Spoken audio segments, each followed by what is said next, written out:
Welcome back friends. हम लोग आज बात करने वाले हैं Z5 में एक लेटेस्ट में एक वेब सीरीज रिलीज हुआ है। वेब सीरीज का नाम है रोटा का राज। वेब सीरीज के डायरेक्टर हैं आनंद सुरपुर और इसमें कास्ट है नवाजुद्दीन सिद्दीकी जो इंस्पेक्टर दीपक नेगी का रोल प्ले कर रहे हैं। तो हम उसको आगे दीपक नेगी करके एड्रेस करेंगे रिव्यू में। और राजेश कुमार हैं जो इनके असिस्टेंट दिमरी का रोल प्ले कर रहे हैं। और यहाँ पर और एक एक्टर है अतुल तिवारी जी जो यहाँ पर एक ब्लाइंड स्कूल है उसके ट्रस्टी और ओनर के रूप में प्ले कर रहे हैं। तो स्टोरी सेट है उत्तराखंड के एक बहुत ही ब्यूटीफुल जगह में। पता नहीं रोहटा नाम का कोई जगह है कि नहीं पता नहीं, मगर वो जगह इतना ब्यूटीफुल है कि आप जब आप प्रोग्राम देखते हैं तो आपको ऐसे लगेगा कि पूरा का पूरा प्रोग्राम एक ग्रीटिंग कार्ड में है। अगर आपने कभी शेरलॉक होम्स का कोई एपिसोड देखा रहेगा, ओल्ड शेरलॉक होम्स का ओल्ड वर्जन वाला, तो उसमें जो फील आता है ना आपको, एक जगह आपको है ना, एक जगह का ही अपना एक कैरेक्टर होता है, तो वो ये जगह का भी अपना एक कैरेक्टर वो स्टोरी में ऐड करता है।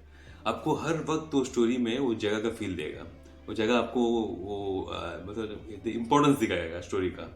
तो वेट ऐड करता है उस स्टोरी को। तो वो आपको ग्रीटिंग कार्ड में स्टोरी देखना है तो ये स्टोरी बहुत ही ब्यूटीफुल है। और मैं आपको आगे बताता हूँ क्यों।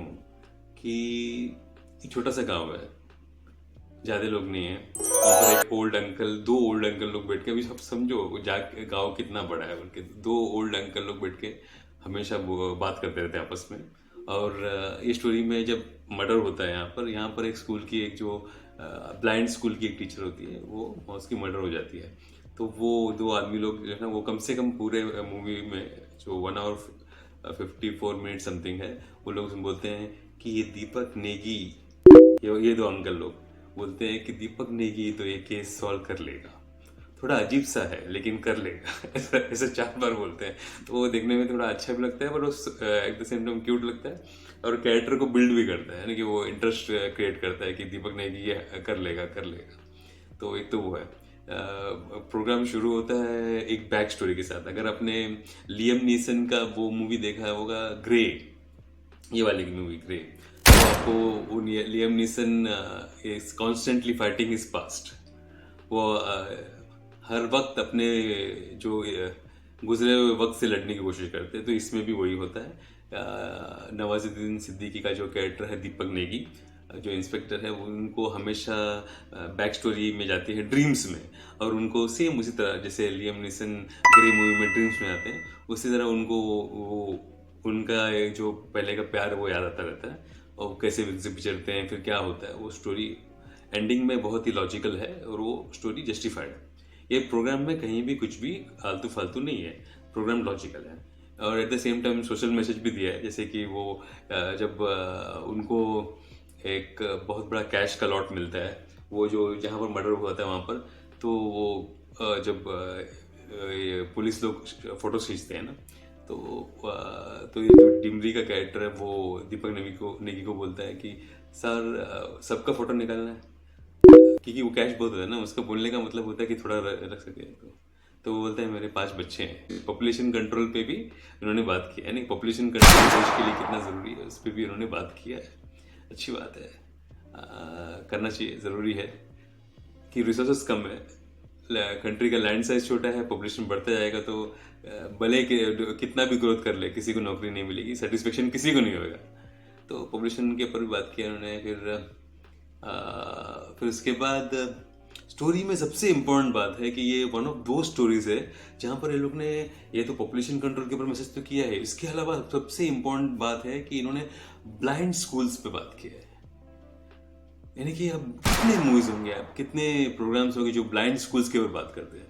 ये प्रोग्राम में इन्होंने ब्लाइंड स्कूल्स में जो बच्चों की हालत है, यानी कि एक स्टोरी में जहाँ पर वो बोलते हैं कि किसी के माँ बाप को मालूम पड़ा कि बच्चा अंधा है, तो उन्होंने बच्चे को वहाँ छोड़ के चले गए। they didn't even come back, you know. We are not judging anyone, but like क्या है ना, they didn't even come back. It's very difficult for some child to grow up without parents, and that to a blind child. और जिन्होंने वहाँ पर छोड़ के गए उनका तो रॉन्ग है ही। रिसेंटली मैंने ये मूवी देखा था, ये वाली मूवी